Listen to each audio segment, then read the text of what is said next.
I've always been the type to plan ahead because it makes me feel prepared for what's to come. And I'm not a huge fan of quote unquote winging it. And I try to avoid it as much as possible. Though sometimes things don't always go according to plan, creating an outline can reduce unnecessary stress and can make you feel like you're on top of your game.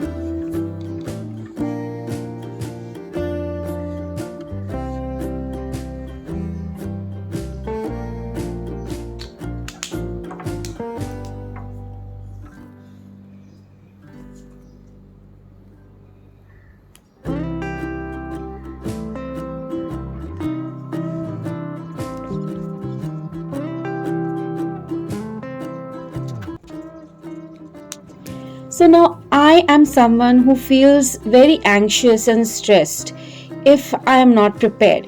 So planning and organizing my month has been a game changer for reducing my stress levels, and it also helps me to get things done and anticipate what's to come.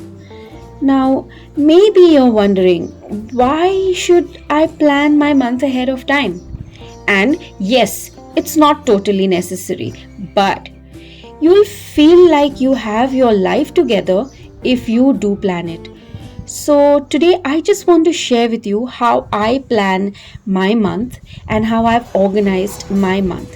So, without any further delay, let's just get on with the video. So, there are three things I plan on the first Sunday of every month: home related, content planning, and personal planning. So the first thing I do is I plan my month using this Happy Wagon planner.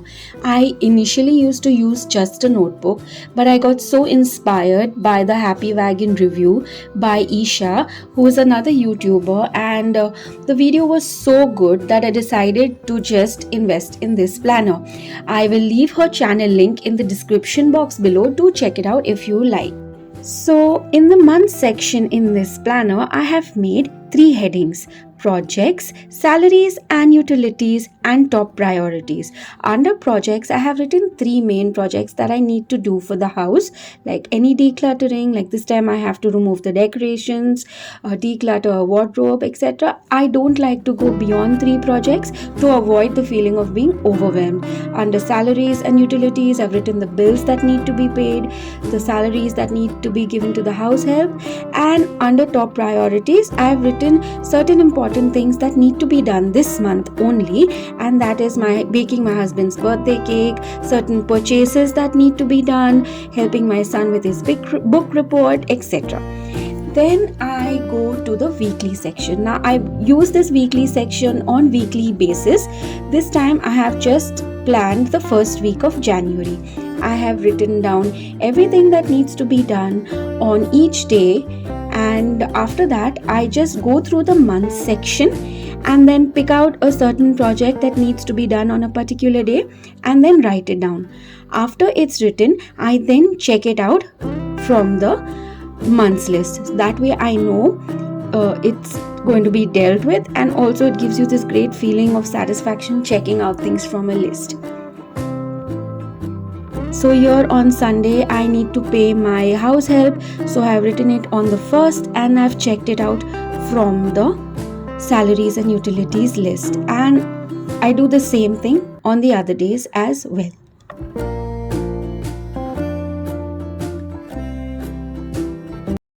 So for some reason, if I'm not able to complete some of the chores that I have planned for this week, I have made another section in this weekly section called carryover.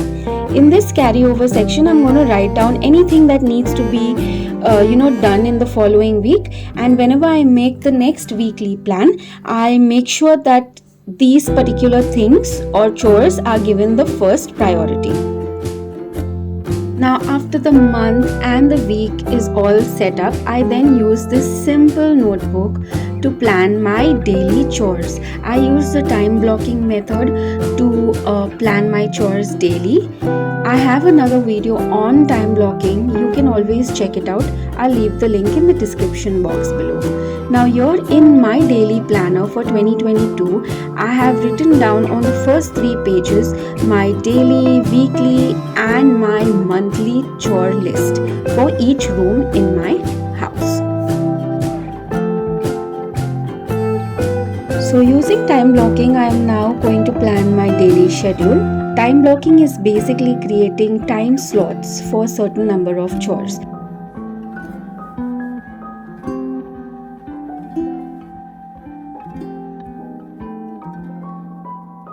So the next thing I do is I plan my meals.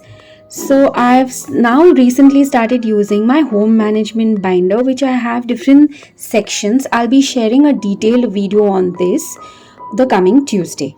So please do stay tuned. So I have a master list under my meal planning section here. It's all my family's favorites, like what they like for breakfast, lunch, dinner.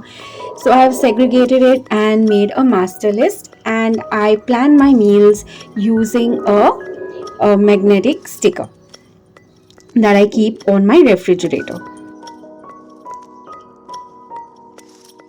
So the next thing I plan under the home planning section is my budget. Now, to be very honest, I don't do this because I'm really bad at it, but I have decided that this year on I am going to plan a budget because this is real necessity for me. I'm a big spendthrift and this is a must do for me. So this is a simple printable that I got from Google Images. You can always get something that's best suited for you if you want to get into budgeting. And yeah, let me try it out and then I'll share my experience with you. So right now this is empty, but I'm going to be sitting with my husband and we're going to discuss how we're going to budget this month.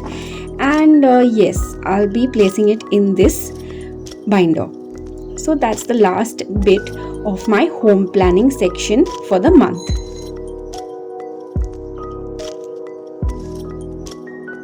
The next comes my YouTube content planning. Yes, it requires a lot of planning, and the first thing I do is again use my Happy Wagon planner. Here in this planner there is a month in at a glance section, and in this section I just highlight the days that I need to publish my videos. So I have used a highlighter and I've outlined a particular day, and I will write down the day and the video that needs to be published for that day. I take my content planning very seriously and treat it as a job. And since it takes so much of my time in between all of my household chores, this needs a lot of planning and organization. Hence, I do not skip this organization for the month. Now this is my content planner. It's a simple notebook. On the first page, I'm going to be writing the different videos that I have planned for the month of January and the published dates.